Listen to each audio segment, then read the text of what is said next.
আসসালামু আলাইকুম ওয়া রাহমাতুল্লাহি ওয়া বারাকাতুহু।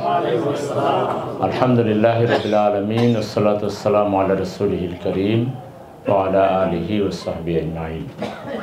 আমাদের প্রাণপ্রিয় কাফেলা বাংলাদেশ জামায়াতে ইসলামী ঢাকা মহানগরী উত্তরের বাটেরা থানা কর্তৃক আজকের হযরত উলামায়ে কেরামদের সম্মানে আয়োজিত এই মাহফিলের সম্মানিত সভাপতি, পরম শ্রদ্ধেয় আমাদের অত্যন্ত প্রিয় মানুষগুলো যারা বাংলাদেশের মসজিদ মাদ্রাসা এবং বিভিন্ন ক্ষেত্রে আল্লাহর দ্বীনকে গালিব করার জন্য হযরত উলামায়ে কেরাম যারা নিরলস প্রচেষ্টা চালান, আমাদের সম্মানিত শ্রদ্ধেয় সেই সব আলেম ওলামা এবং মসজিদের খতিব ইমাম সাহেবগণ যারা এসেছেন, সবাইকে আমি আমার পক্ষ থেকে আন্তরিক শ্রদ্ধা, সম্মান এবং সালাম জানাচ্ছি। আমরা বাংলাদেশে এই জমিন থেকে সকল প্রকার জালিম জুলুম, সকল প্রকার মানবতা বিরোধী তৎপরতাকে উৎখাত করে আল কোরআন এবং আল হাদিসের আলোকে, কোরআন এবং সুন্নাহর নিরিখে একটি ভারসাম্যপূর্ণ, একটি আধুনিক ইসলামী কল্যাণ রাষ্ট্র প্রতিষ্ঠা করার জন্যে সংগ্রাম করে যাচ্ছে। আমাদের সংগ্রামের একমাত্র উদ্দেশ্য হচ্ছে মহান মাবুদকে খুশি করে জান্নাতে যাওয়া। আল্লাহ রাব্বুল আলামিন যদি কোনো দলকে বা কোনো গোষ্ঠীকে তার দ্বীন প্রতিষ্ঠার জন্য কবুল করেন, কোনো দায়িত্ব দেন, সেই দায়িত্ব পালনে তারা তাদের ভূমিকা পালন করবেন। কিন্তু চেষ্টা করাটা তো আমাদের সবারই দায়িত্ব। কাকে আল্লাহ সুযোগ দিবেন, কাকে দিবেন না, এটা আল্লাহর ইখতিয়ার। কিন্তু চেষ্টা করার দায়িত্ব আল্লাহ তাআলা আমাদেরকে দিয়েছেন এবং আমরা চেষ্টা করেও যাচ্ছি। এদেশের উলামায়ে কেরাম মাদ্রাসায়, মসজিদে, ওয়াজ মাহফিলে, সিরাত মাহফিলে হরদম চেষ্টা করে যাচ্ছেন মানুষকে আল্লাহর দ্বীনের দিকে ডাকার জন্য। তা আমার একটা প্রশ্ন হলো, এই যে আলেম সমাজের এত মেহনত এবং এত মসজিদ আমাদের দেশে আলহামদুলিল্লাহ, এত মাদ্রাসা বাড়তেই আছে, মসজিদও কমে নাই, মাদ্রাসাও কমে নাই, ওয়াজ মাহফিলও তো কমতেছে না, ওয়াজ মাহফিলও বাড়তেছে, ওয়াইজিনও বাড়তেছে। মুফাসসিরিনে কেরাম এখন আগের যে কোনো সময়ের চাইতে আমার দৃষ্টিতে বেশি। তা আমরা যত বেশি চেষ্টাই করি না কেন, এই দেশে ইসলামের বিপরীত যেসব ধ্যান ধারণা, চিন্তা চেতনা, আচার ব্যবহার, আদর্শ, মতবাদ যেগুলো আছে এবং অন্যায় যে কাজগুলো আছে, ঘুষ বলেন, সুদ বলেন, মদ বলেন, অশ্লীলতা বলেন, ব্যয়াপনা বলেন, অবিচার বলেন, বেবিচার বলেন, দুর্নীতি বলেন, এমন একটা কোনো কাজ আছে যেটা আগের চাইতে এখন কম? বরং প্রত্যেকটা দেখবেন সুদের মাত্রা, রেট আগের চাইতে আরও বাড়ছে, ঘুষের চর্চা আগের চাইতে আরও বাড়ছে, দুর্নীতির রেট অনেক বাড়ছে, প্রতিটা জিনিসই বাড়তেই আছে। তাহলে আমরা চেষ্টাও করতেছি, আবার অন্যদিকে ইসলামের বিপরীত সকল কিছু জাহিলিয়াত, অপসংস্কৃতি, জুলুম, নির্যাতন সব বাড়তেছে। এর হকিকতটা কি? এর মূল রহস্যটা কি? এই জায়গাটা আমরা ধরতে না পারলে এরকম আরও দিনের পর দিন, বছরের পর বছর, যুগের পর যুগ আমরা চেষ্টা করলেও রেজাল্ট একই হবে। সেই মূল রহস্যটা হলো, আমরা বাইরে থেকে যা চেষ্টা করতেছি, আমাদের চেষ্টা বাইরে থেকে যেটা হচ্ছে এটার ফল খুব সামান্যই আমরা মানুষের কাছে পৌঁছতে পারছি। এর বিপরীতে এই সমাজের যে গুরুত্বপূর্ণ নেতৃস্থানীয় জায়গাগুলো, নেতৃত্বের যে জায়গাগুলো, যে জায়গাগুলো থেকে কথা বললে মানুষ কথা শোনে, যেখান থেকে অর্ডার দিলে অর্ডার সহজেই বাস্তবায়িত হয়। আমি মাঝে মাঝে উদাহরণ দিতে গিয়ে বলি যে আজকে যদি এই বাটেরা থানার ওসি এই বাটেরা থানা এটা মাইকিং বাইর করে দেয় যে আগামীকালকে ফজরের নামাজে যারা যাবে না তাদেরকে জোহরের ভিতরে থানায় এসে রিপোর্ট করতে হবে, এটা ওসি সাহেব। এখনকার ওসিকে এত দাম দেবে কিনা দেন নাই, হাসিনার যে ওসি, হাসিনার আমলের যে ওসিগুলো ছিল, হ্যাঁ, তো এরা যদি কেউ বলতো এসা যে ফজরের নামাজের জামাতে না গেলে জোহরের মধ্যে সবাইকে থানায় আসতে হবে, আমাকে বলেন কোনো শিশু থেকে বৃদ্ধ পর্যন্ত কেউ কি গড়ে থাকতো?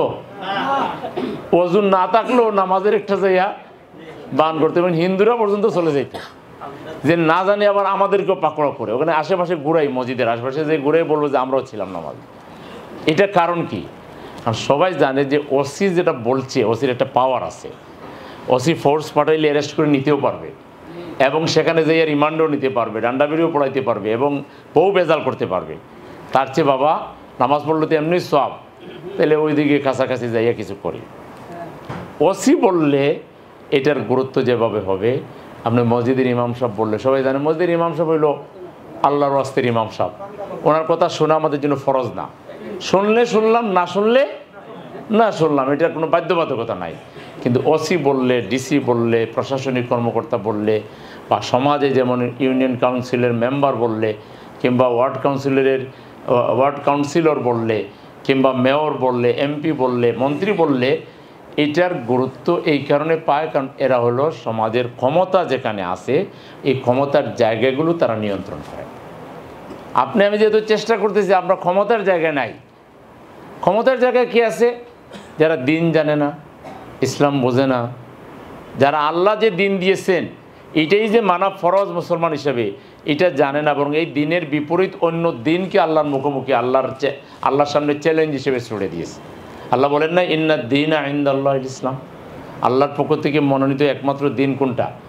ইসলাম। আল্লাহ পরিষ্কার বলেছেন আফা গায়রা দীনিল্লাহি ইয়াবগুন ওয়ালাহু আসলামা মান ফিস সামাওয়াতি ওয়াল আরদি তাওআন ওয়া কারহান ওয়া ইলাইহি ইরজাউন। তোমরা কি আমি যে দিন দিয়েছি এর বাইরে অন্য দিন তালাশ করতেছো? অথচ আসমান আর জমিনে যা কিছু আছে সবাই আমার অনুগত, এবং সবাইকে আমার দিকে ফিরে আসতে হবে। আল্লাহকে পরিষ্কার বলেন নাই আমাই ইয়াবতাগি গায়রাল ইসলামি দীনান ফালাইন ইউকবালা মিনহু ওয়া হুয়া ফিল আখিরাতি মিনাল খাসিরিন, যে আমি যে দিন দিয়েছি এই দিনের বাইরে অন্য দিন তালাশ করবে, আল্লাহ নেভার অ্যাকসেপ্ট ইট, আল্লাহ কখনোই গ্রহণ করবেন না, এবং আখিরাতে তাকে ক্ষতিগ্রস্ত হইতে হবে। তাহলে ইসলাম মুসলমানের দেশে রাজনৈতিক দল কর্মসূচি দিবে যে কোরআনে যা আছে আমরা এই অনুযায়ী দেশ চালাবো, এবং আমরা নিজেরাও কোরআন অনুযায়ী চলবো। আল্লাহ যা বলেন হারাম করেছেন, সেই সুদের কারবার করতেছে, সে মদকে লাইসেন্স দিচ্ছে, সেই জিনাকে রাষ্ট্রীয়করণ করছে। এমন কোন কাজ আছে যেটা আল্লাহ না করেছেন আর তারা করতেছেন না? আল্লাহ যা না করেছেন ওগুলি তারা আরও বেশি করে করতেছে। তাইলে তারা ভোট নিচ্ছে মুসলমানের, ভোট নিচ্ছে আলেম ওলামার, আলেম ওলামাকে রাজিও করে ফেলতেছে নেপথ্যে, মানে যে কোনোভাবে, যে আচ্ছা ঠিক আছে এইবার আমরা অমুককে দিয়ে দিই, আচ্ছা ঠিক আছে এইবার আমরা অমুককে দিয়ে দিই। আমরা যারা আলেম ওলামা আছি আমরাও কে আসলে আসল হক আর কে হকের বিপরীতে আছে, কে হককে ডুবিয়ে দেওয়ার জন্য, ধ্বংস করার জন্য কাজ করছে, অতটুকু আমরা বাছ বিচার না করে আমরা এলাকাভিত্তিক বা বিভিন্ন সময় বিভিন্ন চিন্তা করে আমরা ওই যেটা ইসলামের বিপরীত, আল্লাহ এবং তার রসুলের সাথে যেটা যুদ্ধ করার নামান্তর, আল্লাহ রসুল পরিষ্কার বলেছেন অমান দা বিদাওয়াতিল জাহিলিয়াতে ফাহুয়া জুসা মিন জাহান্নাম, কেউ যদি কোনো জাহিলি আদর্শের দিকে আহ্বান জানায় তার স্থান হবে জাহান্নাম। কিলা ইয়া রাসূলুল্লাহ ওয়াইন সামা ওয়া সাল্লাহ, সাহাবী প্রশ্ন করলে আল্লাহ রসুল যদি সেই লোক জাহিলিয়াতের দিকে দাওয়াত দিল বুঝলাম, কিন্তু ব্যক্তি জীবনে নামাজ রোজা করে, বললেন কিলা ইয়া রাসূলুল্লাহ সামা ওয়া সাল্লাহ কালা ওয়াইন সামা ওয়া সাল্লাহ ওয়া জামা আন্নাহু মুসলিম, সে যদি নামাজ পড়ে রোজা রাখে আর দাবিও করে মুসলমান, তারপরও সে জাহান্নামে যাবে। তাহলে আজকে বাংলাদেশের যে রাজনৈতিক দলগুলো আছে এগুলোকে একটা আমাদের অ্যানালাইসিস করার দরকার আছে। রাজনৈতিক দলের আলটিমেট গোলটা কী, আলটিমেট উদ্দেশ্যটা কী? এই রাজনৈতিক দলগুলো যদি ইসলামের বিপরীতে মানুষের তৈরি করা আইনের পক্ষে, ব্যক্তির পক্ষে কথা বলে, তাহলে সেই ধরনের দলগুলোকে সমর্থন দেওয়া, সহযোগিতা করা একজন মুসলমান হিসাবে, একজন ইমানদার হিসাবে, একজন আলেম হিসাবে আমার জন্য জায়েজ না না জায়েজ, এই প্রশ্নগুলি তোলার সুযোগ আছে না? এই প্রশ্ন যদি না তুলে আপনি আলেম হয়েও যদি আপনার সমর্থনের ভিত্তিতে যদি আরও হাজার হাজার মানুষ যদি কোনো বাতিল মতবাদকে সমর্থন করে ভোট দেয়, কোনো একটা অসৎ লোককে ভোট দেয়, আর তার সকল পাপ সে যা করলো, যারা ভোট দিল আর যারা সমর্থন দিল পাপের ভাগী হবে না? যেহেতু আপনি সমর্থন দিয়েছেন, অতএব তার সকল কাজেরই তো আপনি অংশীদার, সৎকাজদারি হিসেবে আপনার আমলনামে যাবে। আজকে সমাজ ভালো হচ্ছে না কেন? আলেম বাড়তেছে, মাদ্রাসা বাড়তেছে, হ্যাঁ কোরআনের তাফসীরও বাড়তেছে, মুফাসসিরও বাড়তেছে, কিন্তু দিন আরও দিনে দিনে দুর্বল হচ্ছে কেন?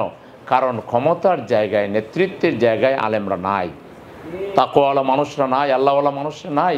জামাত ইসলামী এই জায়গাটাকেই ফোকাস করছে যে আজকের এই সমাজের সমস্ত অসৎ নেতৃত্বকে বিদায় দিয়ে, মানব রচিত মতবাদের দজাদারিদের বিদায় দিয়ে আসেন আমরা সবাই মিলে, আমাদের মধ্যে যদি মত পার্থক্য থাকেও আমরা পার্লামেন্টে বসে এটা আলোচনা করে ঠিক করব। আমরা বিভিন্ন খানকায় বসে এটা ঠিক করব, মাদ্রাসায় বসে এটা ঠিক করব। কিন্তু আগে মৌলিক জিনিসটাকে ঠিক করেন, এই দেশ চলবে আল্লাহর আইনের ভিত্তিতে, সৎ লোকের ভিত্তিতে, না এই দেশ চলবে জাহিলিয়াতের মাধ্যমে এবং অসৎ লোকের নেতৃত্বে। এই মৌলিক জিনিসটা আগে ফয়সালা করেন। এই জায়গায় যদি ফয়সালা না করে, গোড়াটা না ধরে, মূলে না ধরে আপনি যদি ডালপালা বিচরণ করেন, তাহলে আপনি আসল জিনিসটা হারাই ফেলবেন। আল্লাহ রসুল যে দিনকে বিজয়ী করার জন্য পৃথিবীতে দায়িত্ব নিয়ে আসলেন, সেই দিন এইভাবে পরাজিত থাকবে, সেই দিন এখানে একটা হাসি তামাশার বস্তু হবে, অথচ এটা 90% মুসলমানের দেশ। আগে আলেম সমাজের পক্ষ থেকে দাবি উঠানো দরকার যে আগামী দিনে যারা ভোট নিতে চান আগে ক্লিয়ার করেন 90% মুসলমানের ইমান, আকিদা, তাহজিব, তামাদ্দুন, দৃষ্টিভঙ্গি অনুযায়ী আপনারা নিজেদের দল এবং দেশ চালাবেন, এটা আগে ঘোষণা করেন। তারপরে ভোট নেওয়া না নেওয়ার বিষয়। সব আলেম সমাজ যদি একসুরে আমরা কথা বলতে পারি মৌলিক একটা বিষয়ে, যে দেশ কিসের ভিত্তিতে চলবে এটা আগে ফয়সালা করেন। সংখ্যাগরিষ্ঠ মানুষের ইমানের ভিত্তিতে চলবে, না সংখ্যাগরিষ্ঠ মানুষের ইমানের বিপরীত জাহিলিয়াত দ্বারা চলবে, এইটা আগে ফয়সালা হইতে হবে। এটা যদি আমরা একমত হই, সেই সুরে আমরা মসজিদের মেম্বর থেকে বলি, সেই সুরে আমরা মাদ্রাসার ক্লাস থেকে বলি, সেই সুরে আমরা তাফসীর থেকে বলি, আগে এই জায়গাটা ঠিক করি। এই জায়গাটা ঠিক হইলে তারপরে পর্যায়ক্রমে বাকি আরও যা যা মেরামত করা লাগে, মেরামতটা একটা কন্টিনিউয়াস প্রসেস, সংস্কারটা একটা কন্টিনিউয়াস প্রসেস, উন্নতিটা একটা কন্টিনিউয়াস প্রসেস। কেউ তো দাবি করতে পারবেন না আমি এমন এক মুত্তাকি হয়েছে, আমার উপরে আর কোনো মুত্তাকি নাই। মুত্তাকির কোনো শেষ সীমানা আছে? মহসিনের কোনো শেষ সীমানা আছে? এটা তো কন্টিনিউয়াস প্রসেস, এটা চলতে থাকবে। কিন্তু আগে বেসিক জায়গাটা ঠিক করেন, এই জায়গাতেই আমাদের আবেদন। তা আমরা চলতে চলতে নিজেরা সবাই মিলে চেষ্টা করে একটা ঐক্যবদ্ধ বাংলাদেশ আমরা ইনশাআল্লাহ কায়েম করব। সেক্ষেত্রে আপনাদের সবার দোয়া সহযোগিতা কামনা করে, আপনারা কষ্ট করে আজকে লম্বা সময় এখানে দিয়েছেন, আমাদের পক্ষ থেকে আন্তরিক কৃতজ্ঞতা এবং আপনাদের সবার তাইয়িব হায়াত কামনা করে আমাদের জন্য দোয়া চেয়ে সবাইকে ধন্যবাদ জানিয়ে আমি এখানে কথা শেষ করছি। ওমা তৌফিক ইল্লা বিল্লাহ। আসসালামু আলাইকুম ওয়া রাহমাতুল্লাহি ওয়া বারাকাতুহু।